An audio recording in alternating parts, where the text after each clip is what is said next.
Shalom, Kohalo, Yahabashim Yahushua. Taliban threatens with reaction if U.S. does not pull out troops by May deadline. The Taliban warned the Biden administration to honor the Trump-era agreement and pull U.S. and NATO troops out of Afghanistan by May 1st, warning a retaliation deal is violated. Sahul Shaheen said they should go. A member of the Taliban negotiation team told reporters in Moscow on Friday troop presence beyond May 1st, Shaheen warned, will qualify as a violation of the agreement struck with Trump administration and will warrant a reaction. We hope that this will not happen, that they withdraw and we focus on the settlement, peaceful settlement on the Afghan issue in order to bring about a permanent comprehensive ceasefire at the end of reaching a political roadmap for Afghanistan.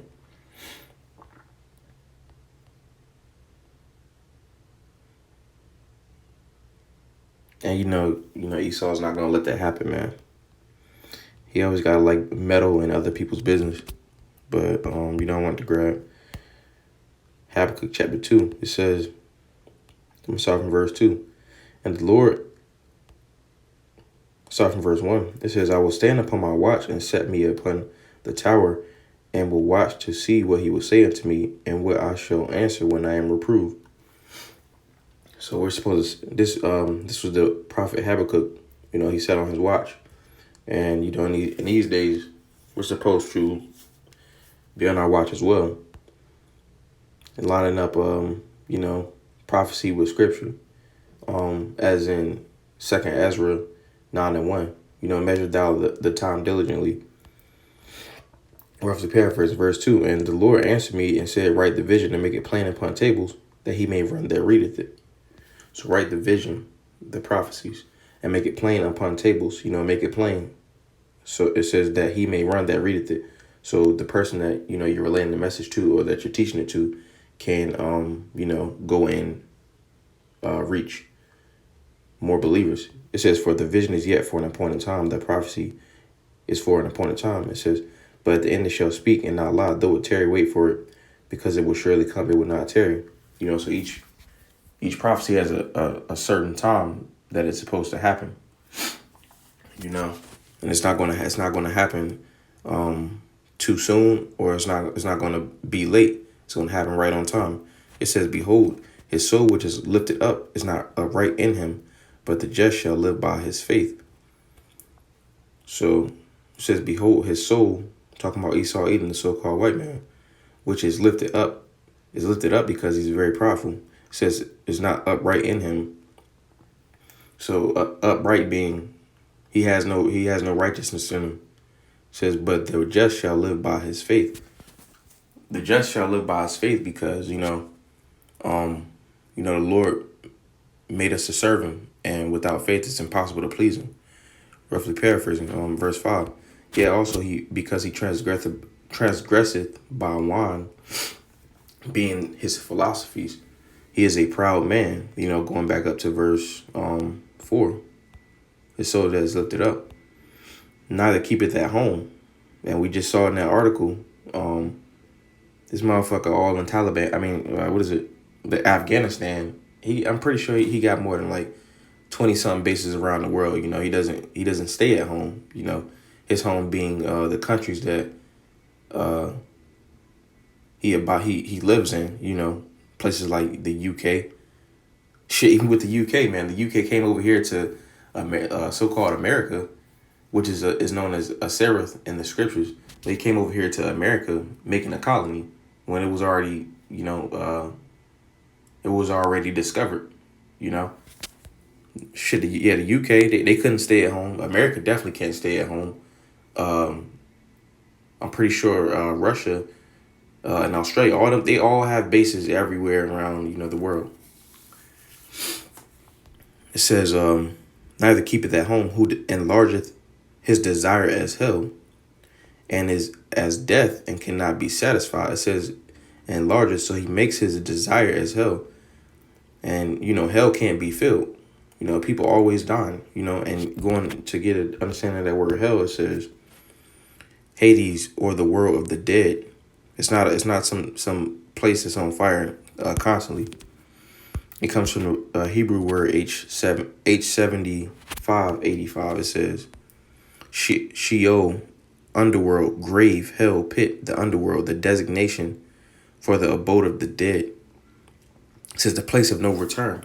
And our the bodies that our spirits live in, they don't return to they don't come back. And going to Ecclesiastes 12:7, it says, then the dust, which is the body, then the dust return to the earth as it was, and the spirit shall return unto the Most High who gave it. So all spirits go back to the Lord. There is no place where your spirit burns for a long period of time, other than the destruction, the lake of fire. Spirits are going to burn for a certain period of time, and then the elect, I mean not the elect, all of Israel will eventually be saved. Well, all of Israel will eventually make it to the kingdom, but our spirits are recycled. All right. So going back to verse 5, it says, and as death and cannot be satisfied, but gathereth unto him all nations.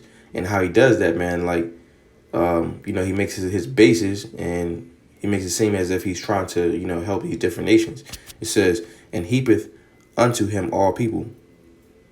So, he does that on his bases, and as well as having people move to his country, and is America not a melting pot? It's known as having a melting pot. That's what that heapeth unto him all nations is.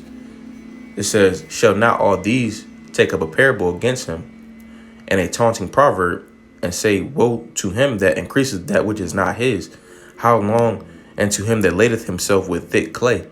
So it says, woe to him, destruction to him that increases that which is not his. So, just saying that sentence in itself, you could tell that's, the so-called white man increases that which is not his. Which he got everything that he has by either, robbing, stealing, murdering, killing, all that stuff. It says, how long? And to him that ladeth himself with thick clay. And that thick clay is page 56.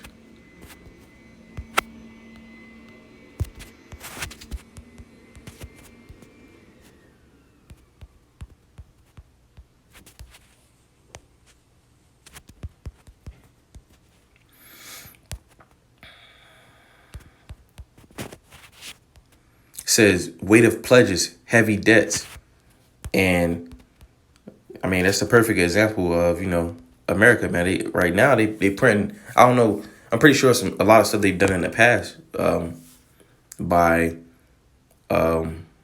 debts, but currently what they got going on is printing this money. Which, the dollar is losing its value, so they're borrowing the money, from the bankers. And that's the reason why, Esau, Edom, or, Babylon is involved in so many different affairs, because they owe money to, the bankers. They don't have, their own money. It says, so basically, they're always borrowing. If you look at the debt clock, I don't know how much it is, but, a couple brothers have went into it before, and it's a lot of money. Which, it's always building at each day, and it's not going to be paid. It says, shall they not rise up suddenly that shall bite thee, and awake that shall vex thee, and thou shalt be for booties unto them. So, it's a verse that says, everybody that Esau, Edom is in agreement with is going to basically deceive him. And just like his verse says, shall they not rise up up suddenly. It's gonna be a surprise. It says, because thou hast spoiled many nations, all the remnant of the people shall spoil thee. You know, these people tired of it, man. Just like, the Taliban said. They said they gonna retaliate if they don't hold up to their word. And just because of his nature, he's probably not going to hold up the agreement that they made.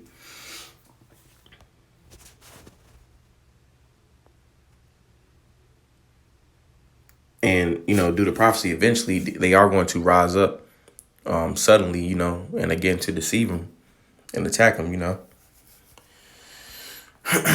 It says, because of men's blood, and for violence of the land of the city, and all that dwell therein. Woe to him that coveteth an evil covetousness to his house, that he may set his nest on high. And they've done that. They got the space stations, they got satellites. It says that he may be delivered from the power of evil, that thou hast consulted shame to thy house by cutting off many people, and hast sinned against thy soul. For the stone shall cry out of the wall, and the beam of timber shall answer it. Woe to him that buildeth a town with blood, and establisheth a city by iniquity. I mean, you can't get around that right there, man. That's essentially another verse. Is like, yeah, like, I mean, that is the white man, okay? The so-called white man, the self-proclaimed white man. It says, woe to him that buildeth a town with blood. And he's taking every colony or whatever that he has by blood. It says, and establisheth a city by iniquity. So he didn't rightfully get those cities. It says, behold, it is not of the Lord of hosts that the people shall labor. Is it not of the Lord of hosts that the people shall labor in the very fire, and the people shall weary themselves for very vanity? For the earth shall be filled with the knowledge of the Lord, as the waters cover the sea. And the earth is being filled with the knowledge of the Lord, which Esau Edom is trying to stop. That's why, through the Spirit, the famine of the word is coming. It says, woe unto him that giveth his neighbor drink, that puttest thou bottle to him, and makest him drunken also, that thou mayest look on their nakedness. And that's Esau Edom again. He's always constantly trying to find different ways to keep us asleep, but through the Spirit, the Lord has quickened us. It says, thou art filled with shame for glory. Drink thou also, and let thy foreskin be uncovered. And that's what's happening. He's being exposed. It says, the cup of the Lord's right hand shall be turned unto thee, and shameful spewing shall be on thy glory. For the violence of Lebanon shall cover thee, and the spoil of beasts which made them afraid because of men's blood, and for the violence of the land of the city, and of all that dwell therein. What profiteth the graven image, that the maker thereof hath graven it, the molten image, and a teacher of lies? What the maker of his work trusteth therein, to make dumb idols? It says, woe unto him that saith to the wood, awake, to the dumb stone. Dumb meaning it can't speak. It says, arise, it shall teach. Behold, it is laid over with gold and silver. There is no breath in it, no breath at all in the midst of it. But the Lord is in his holy temple, who is Israel. Let all the earth keep silence before him.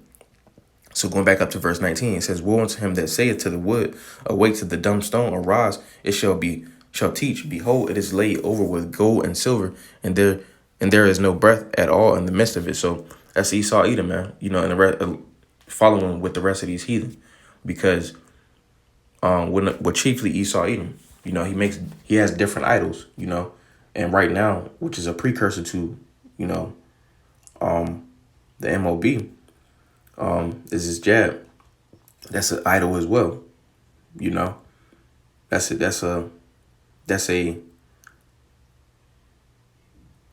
precursor to the MOB, which is a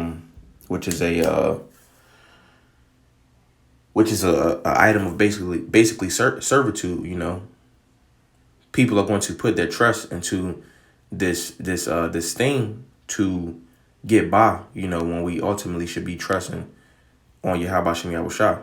Okay, and going back to ancient Babylon, they did not do the same thing. They did not do the same thing with the whole with the idol that they made. And with the music, when the three holy children, not Nebuchadnezzar, Shadrach, Meshach, and Abednego, they tried to make them bow down and listen to the music, and they wouldn't do it. But this is why this place is called the daughter of Babylon, because they take so many different customs, or they follow so many different things. They're just like ancient Babylon, All right. So Lord willing, that was edifying. Call her Layim La. Yahweh Bahashim Yahweh Shah Bashem Kakadash Shalom.